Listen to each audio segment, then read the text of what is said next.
പണി എന്ന സിനിമയിലൊരു കാഴ്ചയുണ്ട്. രണ്ട് ചെറുപ്പക്കാർ ഒരു ബൈക്കിൽ റോഡിലിങ്ങനെ പാർക്ക് ചെയ്തിട്ട് അവരോട് സംസാരിച്ചുകൊണ്ടിരിക്കുക. അവർ റോഡ് തടസ്സപ്പെടുത്തിയിട്ടുണ്ട്. ഇപ്പോൾ ബാക്കിലെ കാറിങ്ങനെ ഹോൺ അടിച്ചുകൊണ്ടിരിക്കുക, കണ്ടിന്യൂസ് ആയിട്ട് ഹോൺ അടിക്കുകയാണ്. അപ്പോൾ ഈ ബൈക്കിൻ്റെ പുറകെ ഇരുന്ന പയ്യൻ അവിടെ നിന്ന് എഴുന്നേറ്റ് വന്ന് കാറിൻ്റെ ചില്ല് മുട്ടും. അയാൾ കാറിൻ്റെ ചില്ല് തുറക്കുമ്പോഴേക്കും ഒരൊറ്റ പഞ്ച്, അയാൾ മുഖത്ത് നോക്കി നല്ല ഇടിയാണ്, മുഖം താർന്നു പോകുന്നുണ്ട്. ഈ പയ്യൻ കൂളായിട്ട് ബൈക്കിൽ കയറി പോവാണ്.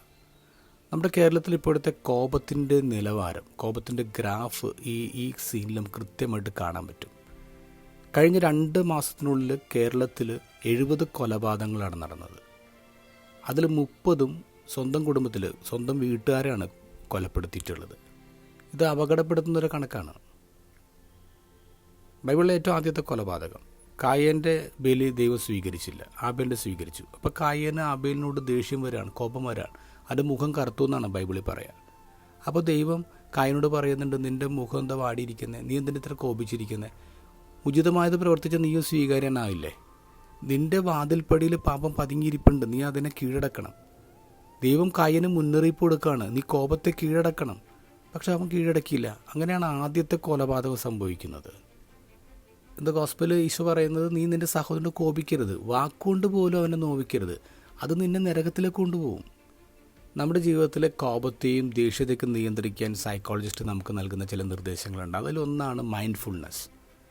ഈ നിമിഷത്തിൽ ശ്രദ്ധിക്കുക എന്ന് പറയുക, ഈ നിമിഷത്തിൽ ഫോക്കസ് ചെയ്യുക. നമ്മുടെ ബ്രെയിനിലെ ലിംബിക് സിസ്റ്റമാണ് വികാരങ്ങളുടെ കടിഞ്ഞാൺ പിടിക്കുന്നത്. സമ്മർദ്ദങ്ങൾ ഈ ഭാഗത്തെ കൂടുതൽ സെൻസിറ്റീവ് ആക്കുന്നു. പ്രീ ഫ്രണ്ടൽ കോർട്ടെക്സിലെ കോശങ്ങൾ തളരുകയും ചെയ്യും. ഈ മൈൻഡ്ഫുൾനെസ്സിലൂടെ നമുക്ക് ഈ കോശങ്ങളെ വീണ്ടും ആക്റ്റീവ് ആക്കാം. ലിംബിക് സിസ്റ്റം നമ്മെ ഒരു കാര്യത്തിന് പ്രേരിപ്പിക്കുമ്പോൾ അത് അക്രമമോ ലഹരി ഉപയോഗമോ എന്തോ ആവട്ടെ, കൂടുതൽ പക്വമായി തീരുമാനമെടുക്കാൻ ഇത് നമ്മെ സഹായിക്കും.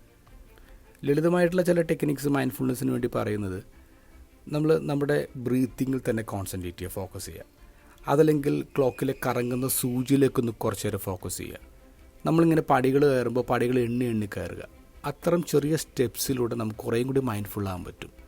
നമുക്ക് സമ്മർദ്ദങ്ങളുണ്ടാകുമ്പോൾ, കോപം ഉണ്ടാകുമ്പോൾ കുറേയും കൂടി നമുക്ക് കമ്പോസ്ഡ് ആകാൻ പറ്റും.